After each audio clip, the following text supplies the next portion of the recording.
same structure. I mean, the closest I can get to that in Earth terms is there's a substance called white powder of gold, yes, which was written up in Nexus many, many years ago, which seems to be interdimensional and has properties of anti-gravity. It is the magic elixir, if you like. That's right. It is supposed to be the original elixir of the alchemists as well. Exactly. I think the ancient Egyptians knew about it, probably through their extraterrestrial heritage. But yes.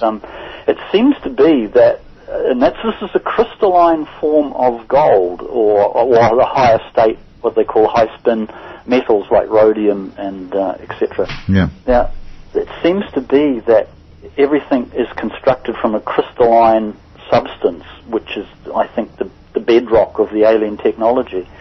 And it seems that technology is compatible with both animal, vegetable, and mineral. And that's the magic link. I'm sure there will be some laboratories on Earth that are experimenting with that sort of technology. Oh, look, I'm sure Lawrence Gardner, in his books, has written about this as well on several occasions. So I think it's been pretty well known for quite a few centuries. Well, if the ancient Egyptians were using it for enlightenment of their so-called light or soul bodies, yes. It's been around for this planet, and people have known about it for 10,000 years plus. Yeah, so, indeed. Indeed. The question is, Barry, why don't you and I know a lot about it? Well, because there's probably people who don't want us to know anything about it. Could be right. Just like there's a lot of people that don't want to know about interdimensional interactions, or don't want us to know about it, that's for sure. Yeah, that's true. I'm talking to Alec Newald about his book Coevolution, and we'll take a break and then come back again and explore a little bit more about life on the planet of Haven. You're listening to Radio Out There.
Okay, Alec, you've travelled in this amazing craft, and for more details, it's best if people get hold of the book and read about that, because there's some interesting things that happened on the way in, including you meeting various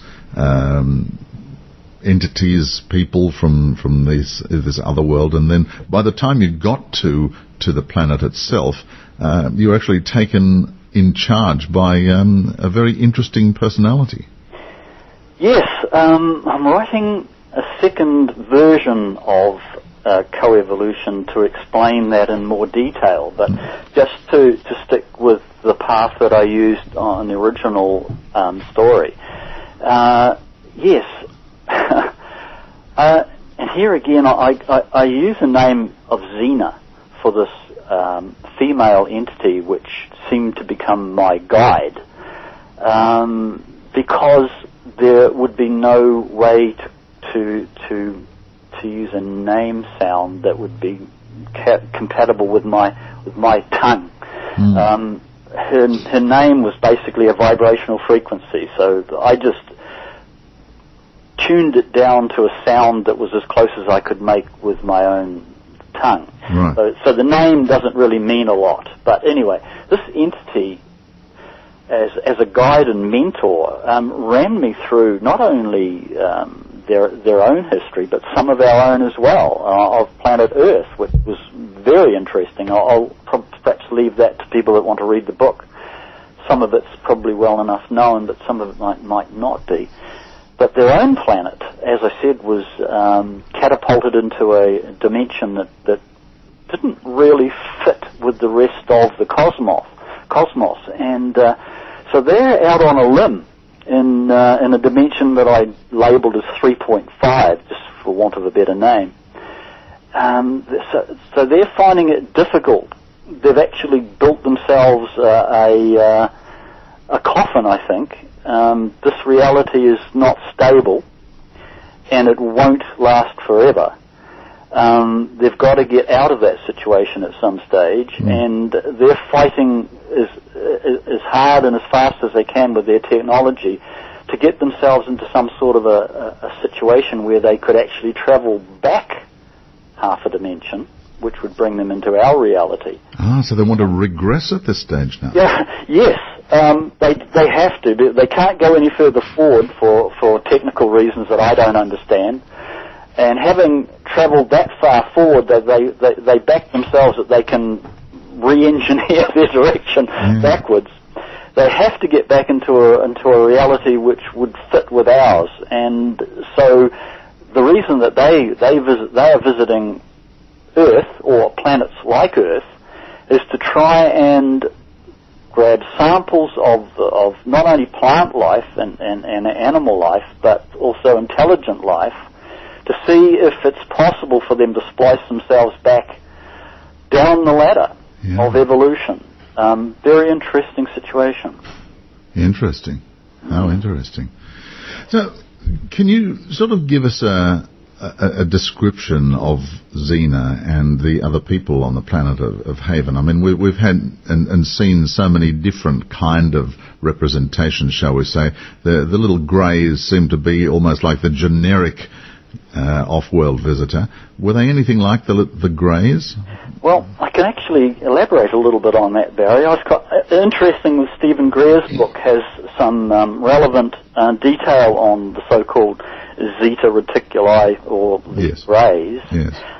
That was the only image I had in my head when this interaction of mine happened. It's the only any reading I'd ever done before about extraterrestrials, the only image I'd ever seen was of your, standard grey entity with the black eyes and big black eyes and small, spindly bodies.